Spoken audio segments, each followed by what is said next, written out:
سڵاتان لەبێت بینەرانی خۆشەویستم کاتتان باش بە بەرنامەیەکی دیکەی تەوارەکان لە خزمەت ئێوە ئازیز و خۆشەویستین. بەرەبەرە نزیک دەبینەوە لە 31 جۆزەردان ڕۆژی پێشمەرگەی کۆمەڵە. هەر بەم بۆنەوە پیرۆزبایی خۆمان ئاراستەی هەموو تێکۆشەران و جەماوەری خەڵکی کوردستان دەکەین بە تایبەتی هەموو ژنان و کچانی ئازادی خواست. ئێمەش بەم بۆنەوە بەرنامەی ئەم جارەمان تەرخان کردو بە ئەم ڕۆژە پیرۆزە بۆی کە تیژ بخەینە سەر خەباتی ژنانی کوردستان بە تایبەت ژنانی ئازادی خوازی نێوڕێزەکانی کۆمەڵە.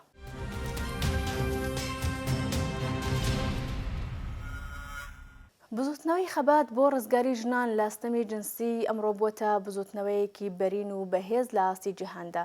یەکسانی تاوای مافی ژنان و پیاوان لە هەموو لایەنەکانی ژیانی کۆمەڵایەتی، ئابووری، سیاسی، جنسی و لە بنەماڵەدا بۆتە داوایەکی گشتگیر لە بزوتنەوەی ژناندا. لەژێر تیشکی هەرسوڕانی کۆمەڵایەتی و شیاردانەوەی بزوتنەوە سربەخۆکانی ژناندا و هەروەها بەهۆی لێکۆڵینەوە زانستیەکان لە بابەت گۆشە جۆراوجۆرەکانی ژیانین تاکە کەسی کۆمەڵایەتی ژنان لە کۆمەڵگەی هاوچەرخەکاندا لەلایەک سیمە جۆراوجۆرەکانی ستەم لە ژنان و نابەرابەری لە پەیوەندە ناسراوەکانی نێوان ژن و پیاودا زیاتر لە جاران ئاشکرا بۆ دراوەتە بەڕەخنە و لەلایەکی دیکەوە زۆر لە دیاردەکانی فەرهەنگی ئازادی خوازانە و چەمکە فەمینیستەکان لەم پەڕان شکاندەوە جێگیر بوون. حکوومەتی کۆماری ئیسلامی کە زیاتر لە 3 دەیەیە لە کۆمەڵگەی ئێراندا دەسەڵاتی بەدەستەوە گرتو ڕاوتێکی کۆنەپەرستە کە بە تایبەت بە دژایەتیکردنی لەگەڵ ژنان و دەستکەوتە جیهانیەکانی مرۆڤ لە مەیدانە جۆراوجۆرەکانی ژیان و خەباتیاندا خۆ بە جیهان ناساندۆ.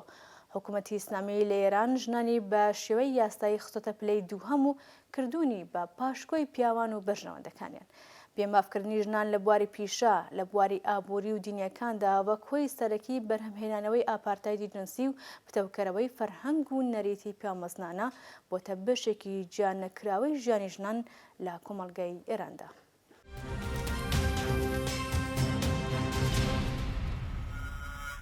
سەرەڕای هەموو سەرکوتکەری و کۆس بوو لەمپەڕێک بزوتنەوەی ژنانی ئێران لە ناوە و دەرەوە بۆتە هێزێکی کۆمەڵایەتی ڕەخنەگر و خوازیاری پێکەنانی ئاڵوگۆر لە کۆمەڵگەی ئێراندا. ژنانی ئێران پێشکەوتنی بەرچاویان لە بواری ئەدەبی و فەرهەنگی و هونەریدا بەدەستێناوە. لە کوردستانیش بەتایبەت سەرەڕای سەرکوت و بێمافی و دۆخی میلیتاریزەی بەردەوام ژنان لە بەرامبەر دەستەبەرکردنی مافەکانیان بێدەنگ نەبوون. لێرەدا جێ ئاماژەیە کۆمەڵە وەک ڕێکخەری بزوتنەوەی شۆڕژگەرانەی گەلی کورد و ئاڵە هەڵگری ماف و ئازادیە دموکراتیکەکان لەم چەندەیە ڕابردوودا خەباتکاری ڕێگەی یەکسانی مافی ژنان و پیا و ڕزگاری ژنان لە شێوازە جۆراوجۆرەکانی ستەمی جنسیەتی بوو.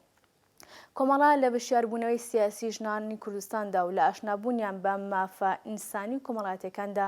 دەورێکی بەنرخێ بووە. ڕێخستنی ژنان لە هێزی چەکداری پێشمەرگەی کۆمەڵەدا بۆ یەکەمین جار لە مێژووی خەباتی گەلی کووردە هەنگاوێکی گرنگی مەسئلەی ژنان بوو لە کۆمەڵگەی کوردستاندا. چەمکی پێشمەرگەی ژن لەگەڵ ناوی کۆمەڵەوە خەباتەکەی تێکەڵ بووە. بینەرانی خۆشەویست، دوای چاخشانێکی کورد بەسەر مێژووی خەباتی ژنان لە کوردستان دێنەوەلاتان. بۆ ژنانی ئێران چالاکی سیاسی هێمای زیاتر لە 3 دەیە خەبات لەگەڵ ڕژیمی دژەژن و تۆتالیتەریە کە بە پێشێلکردنی مافەکانی ژنان بنەماکانی دەسەڵاتی بەهێز کردووە و لە یەکەمین ڕۆژەکانی بەدەسەڵات گەیشتنی بە هێرشکردنە سەر مافەکانی ژنان و پەسەندکردنی یاسای دژەژن و دواکەوتوەکانی سیمای دزێوی خۆی ئاشکرا کرد. بەردی بناغەی ڕژیمی ئیسلامی لە ئێران بە پەسەندکردنی یاساکانی هەڵاواردن دانراوە. ژنان بەردەوام قوربانیانی سەرەکی هەژاری، بێکاری، لەشفرۆشی، هەڵاوسان و گرانی، ئیحتیاد و باقی کێشە کۆمەڵایەتیەکانن لە ئێراندا. ئێستا بۆ هەموو جیهان ئاشکرا بووە کە لەو دی و دڕندەی ڕژیمی ئیسلامی دژی ژنان چ خەباتێکی بەتین لەلایەن ژنان و پیاوانی ئازادی خواز لە ئارادایە و سەرەڕای سیستەمی دژەژنی کۆماری ئیسلامی ژنان لە هەموو گۆڕەپان و بوارەکانی ژیانی کۆمەڵایەتی و سیاسی پێگەیەکی گرنگیان بەدەستێناوە. لە ماوەی 3 دەیە ڕابردوودا فیداکاری، خۆڕاگری و خەباتی نەوەیەک لە ژنانی خەباتکار لە پێشیشیانەوە ژنانی چەپ و سۆسیالیست بەسەر نێوچاوانی بزوتنەوەی ئازادی خوازانەی کوردستاندا دەدرەوشێتەوە. ژنی کورد لە بن دەسەڵاتی کۆماری ئیسلامیدا ئەزمونێکی بە درێژایی زیاتر لە 3 دەیە پڕ لە خەبات و هەڵسوکەوتی هەیە. ژنی کورد لە هەردوو لایەنی خەباتی نەتەوەی و فێمینیستیدا دەوری بەرچاوی هەبووە. ژنان هەر لە پێش چەکداربوونەوەشیان هێزی پشتیوانی پێشمەرگە بوون لەمەڕ دابینکردنی پێداویستیەکانی شۆڕش لە کوردستاندا بە بەشی سیاسی و نظامیەوە.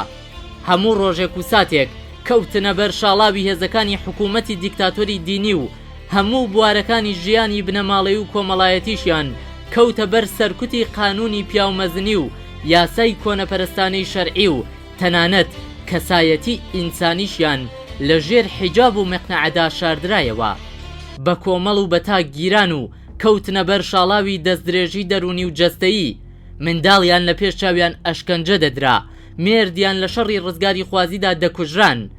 لەم هەلومەرجەدا و کاتێکە ئەنجامی پێچەوانی ڕاپەڕینی خەڵکی ئێران لە ساڵی 1357 هەتاویدا و هێرش و پەلاماری چەکدارانی ڕژیمی کۆنەپەرستی ئێران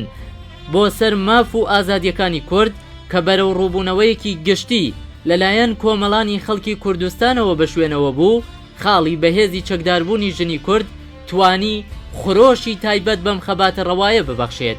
پەلاماری چەکدارانی ڕژیمی ئاینی هەرگیز چاوی ئەم توێژەی لە خەبات و تێکۆشان نەترساند و بە پێچەوانەوە ژنی ئەم جارەی کورد بە داهێنانی خۆی ڕاستەوخۆ تاویدایە چەکی پارێزگاری لە ماف و ویست و داخوازیەکانی و کۆمەڵ لە ناو ڕیزەکانی پێشمەرگایەتیدا ڕێکخران و بەشداریان لە شۆڕشی خەڵکی ئازادی خوازی کوردستاندا کرد.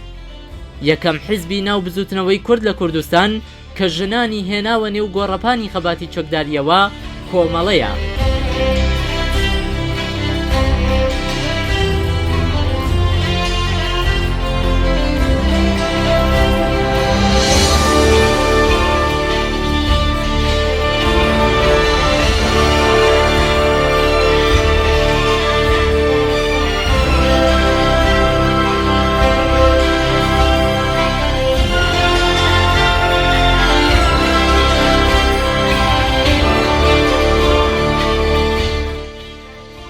ئەگەر مێژوو بەڕاستی بنووسرێتەوە، کۆمەڵە یەکەم حیزبی سیاسی بووە لە خەباتی چەکداری کوردستانە کە ژنانی بە عەمەلی هێناوەتە ناو خەباتی سیاسیەوە. خەباتی ژنان و کاریگەری ژنان و با بڵێن گورزی ژنان و قورسایی ژنان لە ناو بزوتنەوەی کۆمەڵەیان لە ناو بزوتنەوەی پێشکەوتن خوازی کوردایەتی کە ئەو وەختە لە ڕۆژهەڵات کۆمەڵە ڕابەرایەتیە کرد. من پێم وایە لە مێژوودا ئەمە وەکو خاڵێکی پرشنگداریان وەکو کاریگەریەکی گرنگیان وەکو وەرچەرخانێکی گرنگ لە بزوتنەوەی سیاسی ئەم ناوچەیە ئەبێ بنووسێتەوە حسابی بۆ بکرێت. ئەم حیزبە بە تەنها کاری لەسەرەوە نەکرد کە بە تەنها مۆدێلی حیزبایەتی پێشخا و بتوانێت نوێنەرایەتی چین و شەریحەیەکی دیاریکرا بکە و ئەم حرەکەتە بە تەنها نەوەستا لەسەرەوەی کە نوێنەرایەتی خەڵکی کوردستان بکە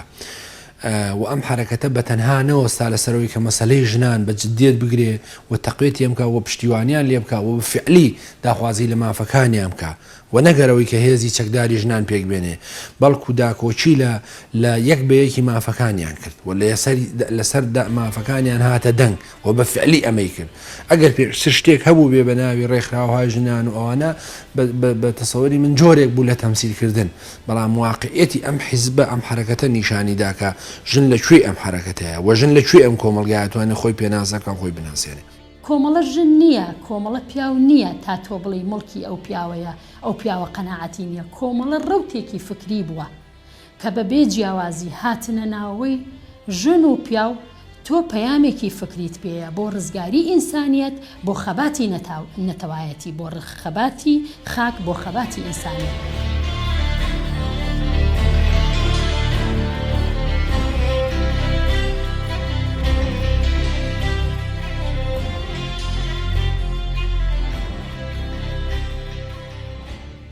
کۆمەڵە وەک ڕەوتێکی چەپ لە کوردستاندا بوو کە لەگەڵ ڕاگەیاندنی هەڵسوڕانی ئاشکرای خۆیدا بڕیاری ڕێکخستنی ژنانی کوردی لە ناو ڕیزەکانی خۆیدا و ئەم بڕیارەش لە ڕووی لێکدانەوەیەکی سیاسی و واقعی بوو کە پوتانسیەلی بزوتنەوەی کوردی باشتر دەردەخست.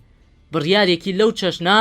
ئازایەتی و بوێری سیاسی خۆیشی گەرەک بوو، چونکە دەستبردن بۆ بابەتێکی لەو چەشنا زۆر ئاستەنگی بەربڵاوی لەسەر ڕێبوو، بەڵام نەش دەکرا وا بە سانایی پشت لەو وزە بەهرە و توانایانە بکرێت و نەدەگونجا بە هۆکاری خۆپاراستن لە تێک و پێکدانی هەندێک یاسا و ڕێسای کۆمەڵایەتی و کولتوری لەو هێزە کەڵک وەرنەگیرێت. لەو قۆناغەدا ڕەنگ بێ چاوەڕوانی ئەوە کە ژنانی کورد بەو ڕێژە بەرفراوانە بەشداریان لە شۆڕشی چەکداریدا کرد چاوەڕوانیەکی دووردەستر بوو بێ، بەڵام بە پاڵپشتی ئەم بڕیارە بوو کە بۆ یەکەم جار ژنی کورد دەبێتە پێشمەرگە و دەیسەلمێنێت کە لە چەک هەڵگرتن و خەباتی چەکداریشدا پێشەنگە و لە ئازایەتیدا کەم ناهێنێت، چونکە ئیرادەی پۆڵاینی خەبات و بەرخۆدانی تێدا بەهێز بوو. ڕاستیەکانی مێژووی لەو پەیوەندیەدا زۆر بەڵگەمان بۆ دەردەخەن و دیاردەی ئازایەتی ژنی کوردمان بۆ دەسەلمێنن. دیاردەی بەشداری لە خەباتی چەکداریدا لە ڕوویەکەوە بەرگری ئازایانەی ژنانی کورد لە نەتەوەکەیان بوو، لە ڕوویەکی تریشەوە خۆسەلماندنی ژن بوو بۆ ویستی بەرابەری لەگەڵ ڕەگەزی بەرامبەری. ئەمەش فاکتەری بەهێز و نوێ بوو کە تەنیا نمونەیان دەتوانین لە بربەرەکانی ژنانی جیهان لە بەرامبەر نازیسم و فاشیزمدا لە سەردەمی شەڕی دووەمی نێودەوڵەتی بدۆزینەوە. دەوری کاریگەری ژنانی کورد لەو قۆناغاسیارەدا لە بەراورد لەگەڵ هەموو بزوتنەوەی کورد دەورێکی جیاوازتر بوو، چونکە بربەرەکانەیە لە بەرامبەر زۆرداری کۆماری ئیسلامی کە بە پێشکەوتوترین تەدارکاتی لۆجستیکی بەرەو شەڕی کوردستان هاتبوو، بواری جوغرافیایی ناوچەکە و خۆڕێکخستنی ژنی کورد لە تەک شاخ و سەنگەر هەرچی پتربوونی ژنی کوردی وەک مرۆڤێکی بەهێز و شۆڕژگەر سەلماند و شوناس و کەسایەتی گرنگی پێیان و بە بزوتنەوەکەیان بەخشی و بە وریاییەوە و هوشیاریان کۆمەکی شایانیان بە خۆڕاگری کورد کرد. ئێستا کەش بزوتنەوەی ژنان لە ئێرانی ئیسلامی بووەتە یەکێک لە بەهێزترین بزوتنەوە کۆمەڵایەتیەکان. بوونی دەیان کەس لە ژنانی خەباتکار لە پارێزەر و ڕۆژنامەنووس تا خوێندکار و هەڵسوڕاوی کرێکاری لە زیندانەکان نیشانەی بەشداری بەربڵاوی ژنان لە خەباتی ئەمڕۆ و سبەینی کۆمەلگای ئێرانە. بەشداری ژنانی کورد لە بزوتنەوەی سەراسەری ژنانی ئێران و هەروەها لە بزوتنەوەی شۆڕژگێڕانەی کوردستان بەرچاوتر بووە و لە خەبات دژی دیکتاتۆری لە ڕیزی پێشەوەی خەباتن.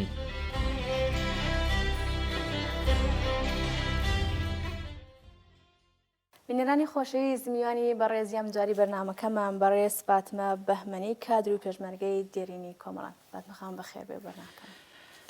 زۆر سپاس. پێشەکی ڕێز و سڵاوی خۆم پێشکەشەکەم بە بیسەرانی بەڕێزی تەلەڤیزیۆنی ڕۆژهەڵات و هەروەها بە ئێوە کاربەدەستان و کارگێڕانی تەلەڤیزیۆن. زۆر سپاس. هەروەک لە راپۆرتەکەدا دیتمان خۆسەلماندنی ژنان بۆ ویستی بەرابەری لەگەڵ پیاوان و هاوشان و هاودەنگبوون لەگەڵ پیاواندا لە هاتنە مەیدانی ژناندا خۆی دەبینێتەوە. ئێوە چی وێنەیەکتان هەیە لە ژنی پێشمەرگە؟ خۆسەلماندنی ژن بە بڕوای من پێش لە هەموو شتێ ئەبێ بە ئەسڵێکی بنەڕەتی کە پێم وایە باوەڕ بەخۆی ژنە دەست پێ بکە. لەسەر بناغی باوەڕ بەخۆ ژن ئەبێ بە گوێرەی دەرکی ئینسانی خۆی لە بەرابەری خوازی مافی ژن و پیا و دەست پێ بکە. و ئەمە بوو پێشمەرگایەتیش هەبوو وەکو تاقە کەس لە ژیانی خۆیان خەباتی بۆ کردبوو. لەگەڵ هاوکات لەگەڵ شۆڕشی گەلانی ئێران من لە بیرمەکە بەشداری ڕێژەی ژن لە کوردستان لە چاو شوێنەکانی تری ئێران و شارە گەورەکان زۆرتر بوو. ئیسا ئەمە دیارە هۆکارەکانی خۆی هەیە کە بۆچی لە کوردستانە ژن باوەڕ بەخۆی قەویتر بوو و باوەڕی بە یەکسانی و عەداڵەت خوازی بوو. ئەمە ئەمرێکی ترە. وە لە دوای شۆڕشی گەلانی ئێران هەروەکو ئەزانین کۆمەڵەی شۆڕشگەڕی زەحمەتکەشیانی کوردستانی ئێران کە خەباتی خۆی ئاشکرا کرد لەوێ دژ بەم حکوومەتە تازە ناچار بوو کە گۆڕەپانێک لە خەباتی لە بواری چەکداریە بێوە پێشمەرگە دروست بوو و هاوکات چونکە کۆمەڵە پێشکەوتوترین لەبار فکریەوە تەکمیلترین پێم وایە ڕێکخراوە بوو. ژنان زۆر یەکسانی خواستر و پێشڕەوتر بوون لە حزبی کۆمەڵا و چەمکی پێشمەرگایەتی ژنان بۆ یەکەم جار لە مێژووی ئێمە لە کۆمەڵا دەستی پێکرد.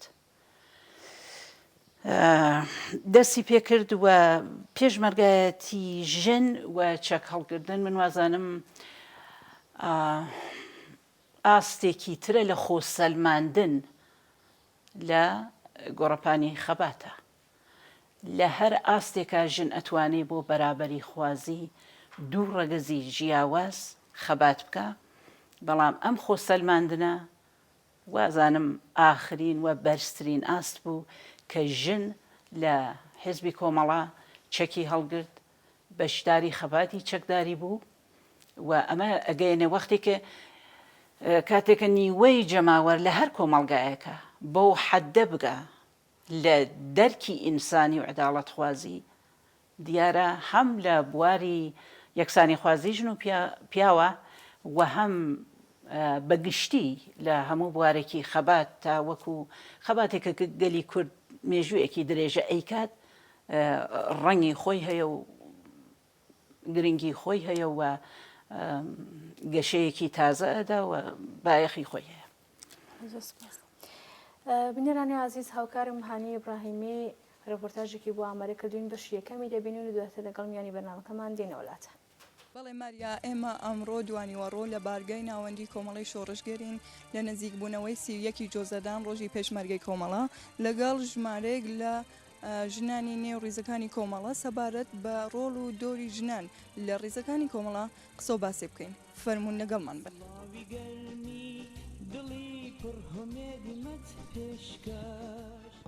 بە باوەڕی من ئەو پرسیارێکێک ئێوە کردان ڕێکخراوەکان و حیزبەکان و ڕێخستن چه ئەرکێکیان هەیە بەنسبەتی ژنان و بزوتنەوەی ژنان و چه تاسیرێکیان ئەتوانێت بێت لە ناو ڕێخستنی ژنان و هەروە ڕێکخراوە جەماوەرە کۆمەڵایەتەکان. ڕێخستن بۆ خۆی زۆر تعریفی جیاوازی هەیە مەسەلەن بۆ نمونەیەکێ لە قسەکانی لێنین ئەوەیە کە ئێژێ ڕێخستن وەکو بوونەوەرێکی زیندوو وایە کە لە دایک ئەوێ گەورە ئەبێ دەورانی ساوای و مناڵی و لاوێتی و حتا پیرێتی خۆی تی ئەکاوە لە توولی زەمانیشە لەوانەیە ئەشمرێت و ئەوە مهم ئەوەیە کە ئەو مێژوو ژیانی خۆیە بوات بەڕێکۆی. ڕێخستن توانێتی بێت لە بەشێک لە ژیانی کۆمەڵایەتی ئینسانەکان. هەر لەو بابەتانەوە کە ئێمە بتوانین بێژین ڕێخستن چۆنەوە چه ئەرکێکی هەیە. ڕێخستن وەکو خۆی ئامرازێکە بۆ ئەوەی کەسەکان بە دڵی خۆیان جەمە بنۆ لەم ڕێخستناوە ئەرکێکیان ئەخرێتە پاڵ. یەکێتر لەو شتانەکە توانین باسیەکەی بێژین حیزب چیە یا ڕێکخراوەکان چیە. ڕێکخراوەش کە لە ماوەی ئەم ژیانە کە ژیانی کۆمەڵایەتی و ژیانی شارستانی پێشەکەوێ حیزبیش دروستەوە یا ڕێکخراوەکان دروستەوەی بەرهەمهێنانی ژیان و گەشەپێدانی شارستانی ئەبێتە ڕێکخراوەیە یا ئەبێتە حیزبێکە دروستەکات. جارێ لە ساڵانی پێشوە وان نەبووە ینی فقط کۆمەڵی ڕۆشنبیر بوون کۆمەڵێ مەسەنە پارلماندار بوون یا کەسانی بوون کە ئەرک و کاری کۆمەڵایەتی یا سیاسیان بردەوەلی لەم ڕۆژگارەی ئەمڕۆ حیزبەکانن کە بە زۆری ئەتوانن کارە سیاسیەکان لەناو کۆمەڵا یا کۆمەلگا پێک بێنن و بتوانن کاری لەسەر بکەن. بۆ نمونەش ئێمە کە جەخت دەکەینەوە لەسەرەوە چەند دەتوانیانە ڕێکخراوەکان و ڕێخستەکان تاسیریان بێ لە بزوتنەوەی ژنانە. ئێمە بۆ نمونەت میشای ڕۆژهەڵاتی کوردستان خۆمان بکەین کە لە سەردەمێکا کە ڕێخستن لە ناو ژنانە دروستە بێ بۆ نمونە حیزبی وەکو کۆمەڵە دروستیەکە کە لەو سەردەمە فەزایەکی بەستە ئەبێ و لەلایەنی باری کولتوریەکەش و کۆمەلگا کولتورێکی سنەتی و پیاو سالارانی هەیە ولی حیزبی وەکو کۆمەڵە دروستە بێ کە دێت تابۆشکێنیەکی گەورە لەسەر مەسئلەی ژنەکە ئەوە دێ ژنەکان ئێرێتە ناو ئەرسەی مەبارزات و خەباتی سیاسی و حتا ڕێگەیان بۆ خۆشەکە کە ژنەکان بن بە چەکداریانەکاتەوە بن بە پێشمەرگەی ژن. لەم سەردەما کە ئەم فەزا هەڵەقڵێەوە حیزب ئەتوانی ڕێگە خۆش دەروێ ئەتوانی ڕێگە نیشاندەری کۆمەلگای خۆی بێ ژنان دێنە ناو ئەرسەی خەباتەوە دەستەکەن بە مەبارزاتکردن بە تایبەت مەسلەی کۆمەڵەکە لە ڕۆژهەڵاتی کوردستانە دروستەوەی خزمەتێکی گەورەی بە بزوتنەوەی ژنان کرد لە ڕۆژهەڵاتی کوردستان. تمیشاکە مەجموعەی نەریتی جوانیشی بە شوێن خۆیان بەجێهێشت هەرەوەی کە تەیفێکی کۆمەڵی کە ئەمە ئەدەبیاتی جوانی کۆمەڵەشەکە ێژن ئەم تەیفە کچە کۆمەڵی ئەچنە ناو دێهاتەکانەوە لەگەڵ خەڵکانێکی زەحمەتکێش لەگەڵ چینی زەحمەتکێش لەگەڵ چینی هەژار لەگەڵ هەموو چینەکانە تێکەڵەوە کاریان تێکاکەنەوە زۆر جار مەدرسەیان بۆ دانێن یا شۆرای ئافرەتان دروستەوە یا کۆڕ و کۆبوونەوەکانی ژنانی کۆمەڵە دروستەوێ. ئەمە خۆی بازدەهی ئەوەیە کە حیزبێ دروستەوە و حیزبێ بە بەرنامەیەکی تایبەت دروستەوێ کە بەرنامەیەکی ڕۆشنبیری و کۆمەڵایەتی پێیە. ژنان توانیانە لەم ئەرسە لە کۆمەڵە تاسیری باشی وەرگرن بۆ نمونە لە شوێنێکی تر هەر ئەم سەردەمەی خۆمان تمیشاکەین ئەوەی هیچ کە کۆمەڵە خزمەتێکی گەورەی بە بزوتنەوەی ژیان کرد لەم سەردەمە شاتمیشاکە ئەمە بوو بە نەریتە لە ناو کوردستانی ڕۆژهەڵاتە کە هەر وەختێ مەسەرەن ئەگەر لە دێهاتێکە یا شتێک بواە مەسەرەن ژن مەسلەی ئەم کولتوریەکە کە مجموعشتی دواکەوتو لە ناو کوردستانی بە ئەهۆی فەقری فەرهەنگیەوە بوو مەسلەی ئەوەی مناڵی چکۆلیان ئەدا بە گەورە یان کە ژن بە ژنیانەکە یان مناڵیان لەسەر بێشکە هینەکە ئەو کۆمەڵە توانی بچێتە ناو خەڵکی خۆیەوە ئەو نەریتە دروستیا کە ئەیانوت ئەگەر هێزی پێشمەرگەی کۆمەڵە لێرە بواە حتمما بەری بم کارا گردونەیە هێشت وەیەکێ لەو شتانەی تریش کە بوو بە پێناسی حتا هێزی پێشمەرگەی کۆمەڵە ژنان بوون یانەگە دەستەی ژنی پێشمەرگە لەگەڵ هێزی پێشمەرگەی کۆمەڵا بواە ئەمە هەموو کەسەیانزانی کە ئەمە هێزی پێشمەرگەی کۆمەڵەیە ئەمە تەواوی ئەو نەریتە جوانانەیە کە کۆمەڵە توانێتی لە کۆمەڵخای خۆی دروستی کا و ڕیشەشی هەیە بەڵام بەنسبەتەوە چەندە توانێتی تەسیری بێ بەنسبەتەوە یەکێ لە تەسیرە فکریەکانەوە ئینکە تمیشاکەن ئێمە لە کوردستانە هەمیشە بزوتنەوەی ژیان مستەقلتر وە بەرچاوی ڕۆشن بۆ چی زانێتی چی بکە وەلی تمیشا ئێمە لە عەرسەیەکا کە دوای ئینقلابی 57 کە خومینی دێتە سەرکار ژنان بەهۆی ئەوە کە یەکەم جار خۆتی حکوومەت هێرشە کاتە سەر ژنان بۆ ئەوە ژنان بواتە دەرەوە بیان خاتە گۆشەی ماڵەکان ئەبینی گەورەترین هێرشەکان لە جمهوری ئیسلامی لەسەر ژنانەکە هەروواکە بە مەسلەی ژنیا بە بزوتنەوەی ژنی بزوتنەوەیەکی مەدەنی قارەمانانەیە ژنان کە ئەوڵجار دێنەوە حیجابی ئیجباری و زۆرە ملیان بەسەرادا سەپەی دێنە خیابان و احترازی خۆیەکان لەم هاوکاتە ئەبینین مجموعەی بزوتنەوەی ژنان دروستەوەیەکی لەو بزوتنانە مەسەلەن فەمینیستی ئیسلامی لەناو بزوتنەوەی ژنی کورد ئەوە نەیتوانی جێگە و پێگەی خۆی پیاکە زۆرتر تەیفی چەپەکان بوون کە توانیان ژنەکان بەلای خۆیان ڕاکێژان ئەمەش خۆی نیشانەیەوەیدا زۆر جار ئەشبینین کە فەمینیستە ئیسلامیەکان کە تەنها لەبەرەوە ژن لە عەرسەیەکە بە قەناعەتیان بێ و چکۆلە بمێنێتەوە داینا بەڵام ئێمە میشاکل لە کوردستان بارودۆخەکە جۆرێ ترە لایەنی فکرەکە کراوەترەوە ژنان هیچ وەخت نەچوونە ژێرباری مەسەلەن فەمینیست ئیسلامی یا ڕەوتی ئیسلامیە ئەو نێمادەکە خومینی گەرەکی بوو بۆ ژنان زەنی ئیسلامی ئەمانە هیچ ژنانی کورد کەمتر چوونە ژێربارەوە ئەسڵ زۆر کەم ڕەنگتر بوون لە کوردستان ئەوەیە ئێمە توانین بێژین بزوتنەوەی ژنان کە زۆر جار حتا انتقادیشی لێگرێژن بزوتنەوەی ژنانی کورد لە کوردستانە بەتایبەت کوردستانی ڕۆژات هەان لە ژێر چەتی حیزبەکانە بە نەزەری من ئەو ڕۆشنگەریە کە حیزبەکان بەتایبەت وەکو کۆمەڵە بنسبەت ژنانۆدایەتی ڕۆشنبیرێکی زۆر باشترە و لەباری فکری و هەمیشە استقلالی خۆیان بووە کە ژنانیان نەچوونەتە ژێر ئیدۆلۆژیە یا فکرێتێکی زەحیف تەنها بۆ بمێننەوە ئەوەی هەمیشە مستەقلتر ئەمەلیان کردە بنسبەت ژنانی ئێرانەوە بەڵام لەلایەکی تریش ئێمە تمیشاکەین چەندە حیزبەکان و ڕێخستنەکان ئەتوانێت تەسیریان بێ لەسەر بزوتنەوەی ژیان تمیشای ئێمە هەر ئێستا کە تمیشاکەین لە باکووری کوردستانی باکوور تمیشاکە نەبینین شۆڕشە بە ناوی شۆڕشی ژنان سەری هەڵدا ئەمە چی بۆ حیزبەکان هاتنەوە فەرهەنگەکەی بۆ دروستکرد کولتورەکەی بۆ دروستکرد کە ژنان بوونە بەرەو بیان لە ئەرسا ئەمەشتەوە ئەگەڕێتەوە زۆر جار لاساییکردنەوە لە حیزبەکانی وەکو مەسەڵەن وەکو کۆمەڵەکە هەمچین نەریتێکی بووە ئەمە خۆی دەتوانێت تەسیرێکی گەورەی بێ لەسەر بزوتنەوەی ژنان لە تەواوی بوارەکانی ترۆچۆ تۆ دایکێگە ڕۆشنبیر بێ حتممە مناڵێکی ڕۆشنبیر هەر مناڵێکی باشتر تەحویلی جامعە ئەوەیە ئێمە ئەتوانین بێژین تەسیری زۆر بووە کە حیزبەکانیش ئەتوانن ڕێخۆشکەر بن بۆ بزوتنەوەی ژیان و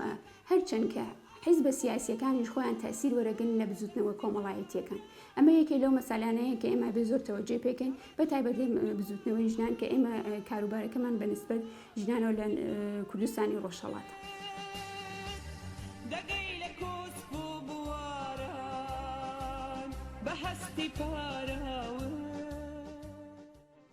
بەڕاستی کۆمەڵە لە سەرەتای دەستپێکەوە هەڵگری هەندێک کللتوری نوێ و تازەگەری بوو کە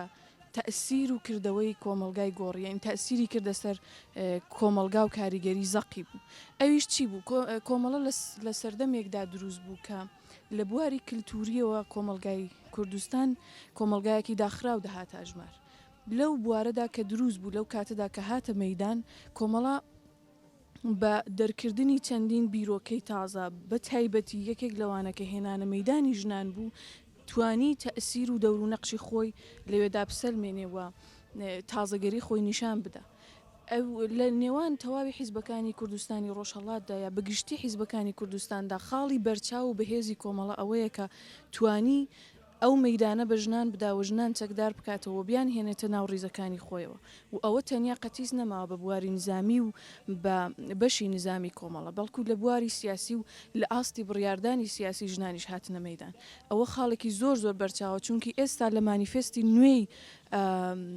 فەمینیستەکاندا و چالەکانی ژناندا باز لەوە دەکرێت کە ژنان جیا لە چۆن بڵم سربەخۆبوون لە بواری ئابوووریەوە سربەخۆبوون لە بواری سیاسیشیان پێویستە ینی دەبێت بتوانن بێنە ئاستی بڕیاردان و کۆمەڵە ئەو تەئسیرەوە ئەو دەور و نەخشەی لە کۆمەلگای کوردستانداوە لە ئێران بەگشتی بوو و کارێکی کرد کە ژنان بتوانن بێنە مەدان من وەک خۆم وەک پێشمەرگەیەکی کۆمەڵە بە مەکتەبێکی ئەخلاقی پێناسە دەکەم یعنی جیا لە حیزبێکی سیاسی کۆمەڵە بەڕاستی مەکتەبێکی ئەخلاقی بوو کە چەندین کولتور و کردەوەی ناحەزینی و کۆمەلگاکەی سڕیەوە ئەگەر تەمەشا بکەی ئێستا لە کۆمەلگای ئێمەدا شتێک بەنێی ژن بە ژنە نەما و کۆمەڵە لەوەدا دەور و نەقشی بەرچاوی بوو بۆیە تەئسیری ڕاستەوخۆی لەسەر بزوتنەوەی ژنان بوو چونکی بزوتنەوەی ژنان لەو سەردەمەدا ئەو شتێکە داوایان دەکرد ئەو مافی کە بە شوێنیەوە بوون بەڕاستی ئەو مەسەلانە وندە بەرچاو بوون ینی جەختیان کرد بۆ سەر شتانە کە ئەم شتانە نەمێنێ ینی ژن بە ژنە نەمێنێ ژن بەرخێندان و نازانم شتی لەو بابەتە کە ئاستی ژنی بە کوالیتی ژنی تا ئاستێکی زۆر نزم دەهێنا خوارێ کۆمەڵاوانەی گۆڕی و ڕاستە و خۆ تەئسیری کردە سەر بزوتنەوەی ژنان و شتێکی دیکە لە موردی کۆمەڵەدا کە زۆر دەبێ پێم وابێ هەم ژنان چالاکانی ژنان و هەم بزوتنەوەی ژنان تا دوایین ساتەکان قەرزدارەتی و نابێ لە بیری بکە ئەوەیە کە بەڕاستی و بە تایبەتی ئەو ژنانەی کە لە ڕیزەکانی یەکەمی کۆمەڵەدا چەکدار بوون و ئەم بارە قورسیان هەڵگرت و ئەم کللتورە قورسا ڕوبەڕوویان بووەوە لە بەرابریدا ڕاوەستانەویژەوە بوو لە سەردەمێکدا کۆمەڵە ژنانی هێنانی و ڕیزی خەباتیەوە کە بەڕاستی ژن تەنیا بوونەوەرێک بوو کە لە چوارچەوەی ماڵدا تعریف دەکرا یعنی دەرەوەی ئەوە ژن پێناسە نەدەکرا و ئەوە بوو حتا زۆرێک لە حیزبەکانی ڕۆژهەڵاتیش کاتێک کۆمەڵە ژنی دێنانەوە مەدان و لە جەولەیەکدا ژنیان لەگەڵ بوو ڕەنگەوانەی لە تەمەنیان لە من زیاترە بەواقع ئەو شتیان لە بیر بێەوە بە عینی و شتیان لە بیر بێەوە کەسانی هاوتەمەنی منیش دەیان جار و سەدان جارە و شتیان بیستووەکە تەنانەت حیزبەکانی کە ئەو کات لە خەباتیشدا بوون ژنانیان ئەو ژنانێک کە لە ڕیزی خەباتدا بوون وەک ژنانێکی خراپ و مەبەستم ئەوەیە کە بە دیدێکی زۆر منفی و منفورەوە چیان دەکردن کە چۆن ژنێک لەگەڵ مەسەلەن 15 پیاو لە جەولەیەکی سیاسی نظامیدایە و چەکی بەشانەوەی و دێ بەدێ دەگەڕێویا لە مزگەوتەکان قسە دەکا ئێمە ژنانمان بوو ئەو سەردەم لە سەردەمێکدا دەنگیان هەڵبڕیوە چوونە پێش میکرۆفۆن و چوونە پشتری بوون و ڕوو بە خەڵک قسەیان کرد و باسی مافی ژنانیان کرد کە ئەسەن کۆمەلگا هەڵگری نەبوو ینی کۆمەلگا تێدا مابووە یعنی بوونی ژنی بۆ لەوێدا سەلمێنرا و بوونی ژنی باوەڕ کرد و لەوێەوە نقطە ئیستارتی بزوتنەوەی ژنان بوو لە کوردستان دەستخۆش زۆر سپاس منش بەش بەنەوەی خۆم سیەکی جۆزنان لە سەرجەم کادر و پێشمەرگانی کۆمەڵە پێویستبایی دەکەم پێویستە ئەوەش بڵام حکوومەتی کۆمار ئیسلامی لە هەموو مافە بنەڕەتەکان ڕێگیری کردووە بەتابە لە بواری سیاسی کۆمەڵایەتی فەرهەنگی هەر بوارێکی دیگەی پەیوەندیدا ڕێگیری کردووە ئێمەش وەک ژنان هەوڵی خۆمان دەخێنەگەر بۆ ئەو دەسەڵاتە قیزەونە قسەی وەک چه خوێندکارێک ناو ڕێزەکانی کۆمەڵە بۆ هاوڕێیانت لە زانستگاکانی ئێراندا چییە؟ لە سەرەتادا پێم خۆشە منیش وەکو پێشمەرگەیەکی کۆمەڵە پیرۆزبایی هاتنی ڕۆژی سیویەکی جۆزەردان ڕۆژی پێشمەرگەی کۆمەڵەتان لێ بکەم لە هەمووی پێشمەرگەکان و لە کادر و ئەندامان و ڕێبەری کۆمەڵە پیرۆزباییتان لێ دەکەم و پەیامی من بۆ هاوپۆلان و خوێندکارانی زانستگاکانی ئێران ئەوەیە کە هەروەها کە دامەزرێنەرانی کۆمەڵە خوێندکارانی پێشووی باشترین زانستگاکانی ئێران بوون ئێمەش وەکو خوێندکارانێک من خۆم وەکو خوێندکارێکی پێشوو هاتوومەتە ڕیزەکانی پێشمەرگەی کۆمەڵەوە و بەردەوام خەبات دەکەم و زانستگاکانیش وەکو باشترین سەنگەرەکانوان کە نظری من بە بیرروڕای من دەتوانن خەباتی تێدا بکەن هەروەها کە دەزانین بزوتنەوە خوێندکاریەکان یەکێک لە تاسیر گوزارترین بزوتنەوەکانە کە هەر کات شتێک ڕوودەدات خوێندکارانی ئەمە بەشداری تێدەکەن و بە متمەئنیەوە تەئسیرێکی زۆر دەتوانێت لەسەر خەڵکی و لەسەر خەباتەکەمان دابنێ هیوادارم کە هەمومان بەردەوامین لە خەباتدا هیوادارم ڕۆژێک بێ کە گەلەکەمان سەرکەوتوو بین بەسپاسەوە دەستخۆش سپاسە لە دەوری دەست و تفەنگت گەڕێم خەبات لە ئاستی هەڵمەتیتی ڕەنگی هەردی وڵات ئەی هەواڵی پێشمەرگ. بەرچاوگرتنی دووە خێژنان لە کوردستانداوە پاش ئەوەی کە کۆمەڵە بەشێکی فەرمی هەلی بۆ ژنان ڕەخسان بێنە نیو هێزی چەکداری پێشمەرگە و چەکدار بن وەکو پێشمەرگەی ژن ئایا ئامادەبوونی ژن لە گۆڕەپانی خەباتدا چەند دەتوانین کاریگەری بێت لەسەر ئاستی وشیاری ژنان و هەروەها ئاستی هەڵاواردن لە کوردستان و بەگشتی چ کاریگەرێکی هەبووە لەسەر خەباتی کورد؟ دەورێکی گرنگی بوو بە بڕای من چونکە ژنی کورد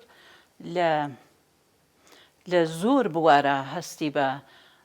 ناحەقی کردووە و لە بە بێمافی کردووە ئەوەیە کە دەگەڵ دەستپێکردنی خەباتی ئاشکرای کۆمەڵە ژن لەم وارە زۆر سەرکەوتوو بوو و بە تایبەت ئەم شانوە تازەی چەکداری لە کۆمەڵا وەکو حزبێکی پێشکەوتوو کە هیچ بەر هەڵەستێکی بۆ بەشداری ژنان نەبوو دەورێکی زۆری بوو بۆ دەرخستنی ژنان بۆ خەباتی یەکسانی خوازی و مافی بەرامبەر لەگەڵ پیاوان بە جۆرێکە لە پێشدا ژنانی پێشڕە و ئەندامان و لایەنگرانی لە ڕێکخراوە چەپەکانی تریش ئاڵا هەڵگری ئەم گۆڕەپانە بوون بەڕاستی لە شرایەتی شۆڕشە ئەمە خۆی باوەڕ بەخۆیەکی تازەی بەخشی بە ژنان و لەم قۆناغا وریایی ژنان چووە ئاستێکی تر و دیارەکە ئەم دۆخە تازە چ کاریگەریەکی بوو لە سەر مافخوازی و یەکسانی خوازی و هوشیاری ژنان وەکو نیوەی جەماوەر.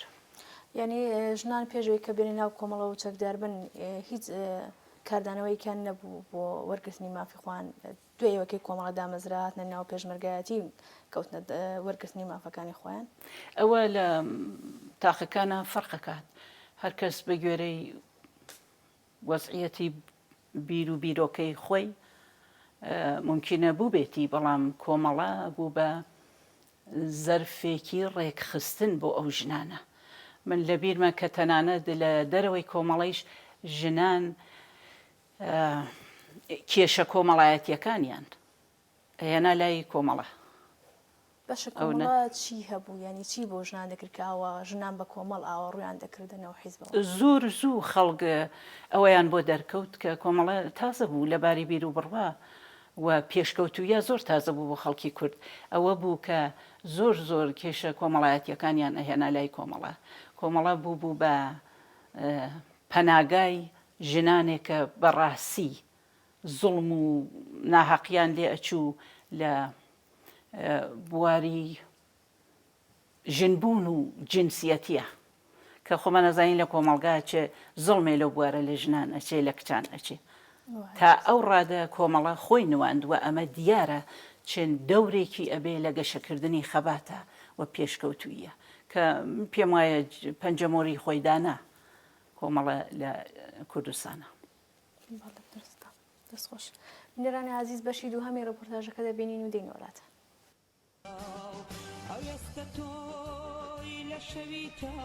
سیوێکی جۆزەردان ڕۆژی پێشمەرگەی کۆمەڵەیە پیرۆزبایی یەکەم لە هەموو پێشمەرگەکانی کۆمەڵە پیرۆزبایی یەکەم لە هەموو خانەوادەی شەیدە سەر بەرزەکان پیرۆزبایی یەکەم لە خانەوادەی هەموو پێشمەرگەکان پیرۆزبایی یەکەم لە هەموو تەشکیلات مەخفیەکان پیرۆزبایی یەکەم لە هەموو دۆستان و ئاشنان خۆشەویستانی کۆمەڵە من تقریبا 1358 کۆمەڵە هێزی چەکداری عەلەنی کردێسەوە تایسە خۆم بە ڕێزی هێزی پێشمەرگەی کۆمەڵەوە پەیوەست بووم ئەو کاتە ساڵی 61 لە مەتەقەی خۆمان دەرچووم تا بە ئیسەتێ ئەوە کە لە دەسم هاتوێت و توانایم بووێ بۆ کاروبارەکانی کۆمەڵە دەرخیم نەکردووە. بەڵێ دادا فاتمە ئێوە وەگە ژنە پێشمەرگەیەک چه حەزێک دەستگەی نزیک بە چەند ساڵێکی خۆتان باسیەکەن دوورن لە نیشتمانتان دوورن لە خاکەکەتان وڵاگە تۆ بۆ ئەوە بێژی ئێمە وەکو چۆن ماسیتینیە بۆ ئەو ئێمە ئەوە بۆ وڵاتی خۆماتینیمانە بەڕاستی ئەگەر بەدەستی ئێمە بێ هەمیشە ئاوات و ئارەزووی ئێمە ئەوەیە بتوانین زوو بە زووی بڕینەوە وڵاتی خۆمان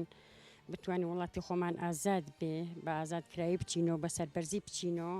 ئاواتی من ئەوەیە هەمیشە و دایما هیوادار و مێدەوارم بتوانین زوو بە زووی بچینەوە مەنتەقەی خۆمان و بە ئازادی بژین. بەڵێ ئێمە لە نزیک بوونەوەی سیەکی جۆزەردانی پەیامێەوە وەک ژنە پێشمەرگەیەک بۆ تۆی ژنەکانی ڕۆژهەڵات چییە؟ وەکو ژنە پێشمەرگەی داواکاری من ئەوە لە ژنانی تا عام یعنی چوارپارچەی کوردستان بە تایبەت کوردستانی ئێرانی خۆمان ئەوە وارەزوم ئەوەیە ژنان بەڕاستی بتوانن ئاڵگۆڕی بێرن بە فکری خۆیانە کۆنە خۆرافاتی و ناخۆشی و بەدبەختی و خەفەخان و هەموو شتێک لە مەغزی خۆیان دەربێرن بتوانن ڕێگایکی ئازاد و باش و سەرکەوتو بۆ خۆیان مسۆگەر بکەن ئەوەی تجێگەی شانازیە بۆ ئەوان و ئەتوانن بە ئازادی بژین. سلااو ڕێز بۆ ئامادەکارانی بەنامەی تەوارەکان و بەرنامەی ژنان دەستان خۆش پێ بۆم دەرفەتێک کە بە منتاندا ئەمڕۆ 36 ساڵ بەسەر گیان بەختکردنی یەکەم پێشمەرگەی کۆمەڵا هاوڕێ ساید ماینی ناسرا بەخانە تێپەر دەبێت و بم بۆنەوە لە ڕۆژی پێشمەرگەی کۆمەڵا ڕێز دەگرینە یادی ئازیزی سەررجەم گیان بەختکردوانی کۆمەڵە و لە خۆبردووی پێشمەرگە کەمەنداماکان و دێرینەکانی کۆمەڵا کە بە گیانبازی و فداکاری بێوێنەی خۆیان مەشغەڵی خۆڕاگری و ملکەج نەبوون دژی کۆماری کۆنەپەرستی ئیسلامیان هەروە بە گڕ و بە تین ڕاگرتووە. منیش هەر لێرەوە پیرۆزبایی ڕۆژی پێشمەرگەی کۆمەڵە دەکەم لە هەموو خۆشەویستانی کۆمەڵە و پێشمەرگە و لایەنگەرانی کۆمەڵە دەکەم. بەڵێ هەروەک دەزانن ئەم ساڵی ڕابردوو ساڵێکی پڕوودا بوو لە ڕۆژەڵاتی ناوەڕاست و لە کوردستانی شەروەتر کۆمەڵەش وەک حیزبێکی سیاسی جددی و مەسئول تێکۆشاوە لە ئاستی ڕووداوەکانی ناوچەکەی کوردستان خوێندنەوە و لێکۆڵێنەوەی باشی هەبێت و لە هەمان کاتیشدا لەسەر ڕووداوەکان دەوری باشی گێڕاوە. هێزی پێشمەرگەی کۆمەڵەش وەک ئۆنسوری تشکیل دەهەندەی کۆمەڵە و بزوتنەوەی کوردستان لەسەر خەت و سیاسەتە گشتیەکانی کۆمەڵە دەوری باشی گێڕاوە کە ژنان بێبەش نەبوون لەم دەور و نەقشانە ژنانیش کە هەر دەور و نەقشی خۆیانیان گێڕا چ لە سەنگەرەکانی پێشمەرگایەتیدا چ لە ناوخۆی ئێرانەوە. ئێمە هەگەر جوان بڕوانین ساڵی ڕابردوو ساڵێکی پڕوودا بوو بۆ ژنانیش ژن کوشتن و قەتڵی ناموسی ئەو شتانە هەر لە کوردستانە بەداخەوە هەر بوونی هەر بووە وەلێ بە خوشحاڵیەوە توانین بێژن کە ژنان و چالاکانی ژنان بێدەنگ نەبوون لە هەمبەر ئەم ڕووداوانە کە پێش هات و توانیانە پێشنگ بن دەنگدانەوە ڕنگدانەوەی باشی هەبێت. من ئەتوانم لە تەریقم بەرنامەیش و ئەمە بێژم بە چالاکانی ژن لە ناوخۆ ئەتوانن کە ژنان و چالاکانی ژنان سعیکەن زیاتر خۆیان بە ڕێکخراوە و بە ڕێکخراوەی کۆمەڵی ژنانی ڕۆژهەڵات زیاتر گرێبن تا بتوانین دەنگمان خێنە پاڵ دەنگی یەک و بە یەکدەنگ و یەکسدا بتوانین شۆڕشەکە بەهێزترکەن کاری باشترکەین. پاش تێپەڕبوونی 36 ساڵ بەسەر شەهیدبوونی هاوڕێ سعید موعینی ناسراو بەخانە ئێستاش ڕێگا و ڕێبازی هەر بەردەوامە و ئێستاکەش پۆل کچان و کوڕانی ڕۆژهەڵاتی دایک ڕوو لە بارگاکانی کۆمەڵە دەکەن و خەباتی خۆیان بەم ڕێگاوە گرێ دەدەن. بەسپاسەوە بۆ هاوکارم هانی ئیبراهیمی بۆ ئامادەکردنی و ڕێپۆرتاژە. فاتمە خان پرسیاری کۆتاییم ئەوەیە کە بەڕای ئێوە خەباتی چەکداری ژنانواتە ژنانی پێشمەرگە بۆ بزوتنەوەی سربەخۆی ژنان لە کوردستان چۆن دەتوانێت پاڵپشت و تەواوکەری یەکتر بن بۆی کە لە ڕاستەی کۆتایهێنان بە پیامەزنی لە ئێراندا هەنگاو بنێن. پێشتر ئەوە بڵێم کە بزوتنەوەی سربەخۆی ژنان و خەبات بۆ مافی بەرانبەر خۆی لە قاڵبی ڕێکخراوە هایەکە لە کوردستانەکان ئینسان ئەبینێ ئەمە جێگەی زۆر هیوای و ئومێدە لەم بوارەدا چون لە هەر کۆمەلگایەک وەختێ نیوەی کۆمەلگا بەشداری خەبات و هەقوازی نەبن وریاییان نەبێت خەباتی گەلێکی وەکو گەلی کورد لە ئاستی گشتیە چۆن سەرکەوێ ئەمە خۆی جێگەی ئومێدێکە کە بەخۆشیەوە ئەبینین ڕێکخراوەکان هەر تا دێ زیاتر ئەکا خەباتی چەکداری من پێم وایەکە بەڵێ پاڵپشتە چونکە هیچ جێگە پرسیارێک و ئیبهامێ نایەڵێت بۆ ئەو کەسانەی کە لە بیرۆکەی خۆیانە ژن بە ناتەواو ئەزانن و ئەوەیە کە من وازانم ئاستێلەوە بانتر لە تواناییان نییە با تەوەجۆ بەوەیەکی خۆ بە شێوەی سروشتی هەروە ژن وەزعیەتی لە شوباری ژن فەرقەکە لەگەڵ پیاو لەبارەی قدرەتی عەزولانیەوە بەڵام با تەوەجۆ بەوەش ژن لەو ئاستا بینیمانە لە مێژوی خۆمانە چۆن بەشداری کرد چۆن سەرکەوت چۆن خۆبەختانە تا ئاخرین ئاسشان بەشانی پیاوان چوو و ئەمەیە کە بەڵێ پاڵپشت و تەکمەڵکەری یەکترن بە بڕێ من. بینەرانی عزیزم شێر هاتنە کۆتایی ئەم جارەی بەرنامەی تەوارەکان هیوادارم کە جوێ ڕزامەندی و خۆشەویستان بوو بێ. دیسان بە بۆنەی نزیکبوونەوە لە 31 جۆزەدان ڕۆژی پێشمەرگەی کۆمەڵا لەلایەن خۆم و هاوکارانمەوە پیرۆزبەی ئەم ڕۆژە لە هەموو پێشمەرگەکانی کۆمەڵا کادروەندامان و لایەنگران و هەروەها بنەماڵەی زیندانیانی سیاسی بنەماڵەی سەربەرزی شەهیدانی کۆمەڵا دەکەم. خۆشەویستان تا بەرنامێکی تر و دیدارێکی تر ماڵاوە.